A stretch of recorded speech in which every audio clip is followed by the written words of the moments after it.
Hi everyone, my name is Emily and I have chosen to explain how to calculate delta G under non-standard conditions. Before we can get there, I feel like we need to go back and make sure we understand some of the definitions of the variables that we're going to be dealing with in these equations. So the first thing is G, that value is called Gibbs free energy, and Gibbs free energy is a relationship between enthalpy, our H value, and entropy, our S value. So if we want to find the change in Gibbs free energy, aka delta G, it would be the change in our enthalpy, our H value, minus the temperature of the reaction times our change in entropy, our S value. So that equation would be right here. When we solve for this equation, then if we get a negative delta G value, that reaction is going to be spontaneous under those conditions. If we get a positive delta G value, that reaction is going to be non-spontaneous at those conditions. And speaking of conditions, we know that there are what we consider standard conditions and non-standard conditions. So standard conditions are going to be 1 atm of pressure at room temperature, which would be 25 degrees Celsius or 298 Kelvin, and 1 mole of whatever material you're using. Those are considered standard conditions. Anything outside of that would be considered non-standard conditions. And so at standard conditions, the delta G that you're solving for is actually delta G naught, or delta G with the little degree sign by it. When you're solving for that, you're able to use your standard entropy and standard enthalpy values, which will be tabulated or provided for you in a table. So I know that might have been confusing. I've got a couple practice problems for us to do. The first one, we're going to understand the different ways we can solve for delta G naught. And then the second problem, we're going to use that delta G naught, or the standard Gibbs free energy change, to solve for our Gibbs free energy change under non-standard conditions. So this is the practice problem we're going to use.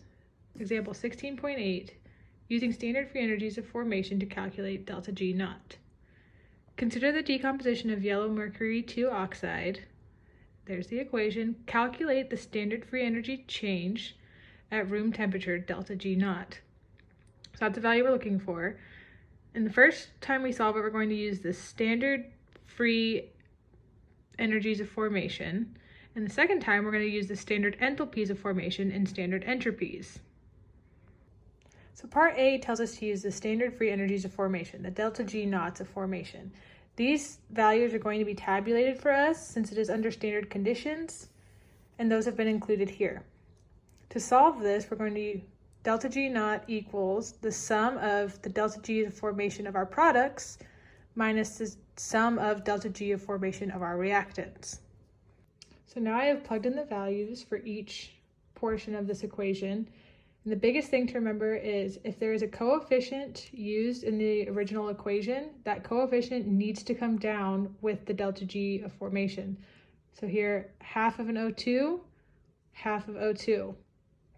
Here the mercury was 1. As you can see, the mercury was 1 here. 1 and 1. So make sure your coefficients match. And from there, again, you just keep plugging in values. I've plugged in the delta G of formation of my mercury, which was 0, as we can see from here. I've plugged in the delta G of formation for my oxygen, which is also here. And then I've plugged in the delta G of formation for my mercury oxide here. And once again, as we continue to solve, we get 0 minus negative 58.43, so we get a positive delta G value, which again means that this reaction is non-spontaneous. Now let's move on and solve with the standard entropy and standard enthalpy values. So solving for our standard free energy change, our delta G naught, using our entropy and enthalpy values is going to be a little bit more drawn out, because first we have to use our standard entropy and standard enthalpy of formation to solve for the standard entropy and standard enthalpy. I'll show you here how we're going to work that out. So we're going to set this up in a pretty similar way, where the change in our enthalpy value is going to be the sum of the enthalpy of formation of the products minus the sum of the enthalpy of formation of reactants. So that's going to be we're going to use our tabulated values over here. For our mercury, the standard enthalpy is 0, so that's where I got this 0 here. For oxygen, our standard enthalpy is also 0, so I have the 1/2, remember don't forget to bring down your coefficients, 1/2 times 0, minus the sum of the reactants, which our only reactant is this mercury oxide, and that value would be negative 90.46, so that's how I got that value. And then once you have those tabulated values incorrectly, make sure you don't lose your signs and just continue to solve. So 0 minus negative 90.46 gives me a delta H value of 90.46 kilojoules per mole. Now we need to move on and solve for our standard entropy. And again, just like solving for the free energy and the enthalpy, we're going to set it up so that it's the sum of the products minus the sum of the reactants. Again, we're going to use these tabulated values. So our mercury value is 75.9. Again, don't forget your oxygen coefficient. Bring that down to be 1/2 of the 205.2 minus the reactants value, which is 71.13. So now for brevity's sake, I've kind of already done the math on it. So then we get the delta S value to 107.37 or 107.4 joules per Kelvin mole. Now this is important right here. Notice that this is in joules and our delta H is in kilojoules. This will need to be converted at some point. I like to go ahead and just convert here to kilojoules per Kelvin mole. That way as I'm solving for delta G, all of my things are in like units. You can go ahead and work with this value if you want, but you will need to convert to kilojoules at some point. This seems like the easiest point for me. And now we're going to use these values of our delta H naught and our delta S naught to solve for delta G naught. We've familiarized ourselves with this equation, so now we just plug our numbers as appropriate. We take the 90.46 kilojoules per mole minus 298 Kelvin. That's because this is happening at room temperature, 298 Kelvin. Plug in our delta S value, solve, we get a delta G of 58.45 kilojoules per mole, which if you recall from the first time we solved this using this free energies, we got 58.43. So both of these are acceptable ways to solve for our delta G naught. So I know that was a lot, but we had to understand how to calculate for delta G naught at standard conditions before we could understand how to calculate delta G at non-standard conditions. So now for non-standard conditions, which again is at any temperature that's not room temperature, any molar value that is not 1, and any pressure that is not 1 atmosphere, we're going to be using this equation. And this equation is going to take our standard delta G naught plus the RT natural log of Q. So let's define some of those variables. The R is going to be our gas constant, which will be this value. T is still going to be our temperature in Kelvin. And we're going to take the natural log of our Q, which is our reaction quotient, which, if you remember, is the molar values of the products minus the molar values of the reactants. Again, I have a practice problem for us. I'm going to hopefully work through this one a little bit faster, and hopefully it'll make a little bit more sense.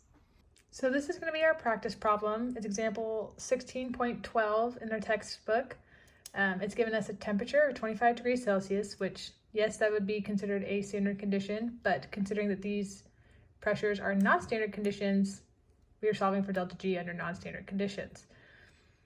So here's the reaction that we're going to be watching, and now it's just time to plug in our numbers to that equation that I gave you previously. So I've included the basic equation and how we're going to start plugging in our numbers. So we have the delta G naught, that's plugged in, 33 kilojoules per mole, plus this is our gas constant. That's just, it's always going to be that value of 8.314 joules per Kelvin mole, 298 Kelvin. I just went ahead and converted 25 degrees Celsius to Kelvin because it has to be in Kelvin, times the natural log of our reaction quotient. So again, 33 kilojoules per mole. I went ahead and converted this to kilojoules since our delta G is in kilojoules because we'll need those to be in like units. So I went ahead and converted that, kept it 298 Kelvin. And here is our reaction quotient. So it's going to be the 0.250. that is for my hydrogen, and since there's 3 of them, it's cubed. Don't forget to include the coefficients. 0.870 is for my nitrogen gas. As you can see here, 0.870, there's only 1 of them in the reaction, so there's only 1 here. And the 12.9, that is going to be for my reactant, 12.9, 12.9, but since there's 2, it is squared. So now we're going to continue solving. Once again, I've gone ahead and already filled it out, but I'll explain exactly what I did here. So again, went ahead and converted this to kilojoules per Kelvin mole, plugged in all of my numbers here. This is the natural log of these values. So this value here is now this.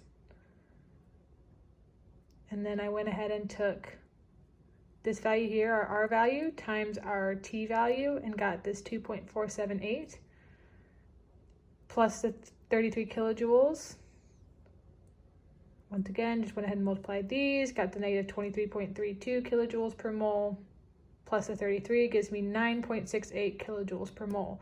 That is my delta G value of this reaction at non-standard conditions, which, if you double check, is going to be the same answer that we get here.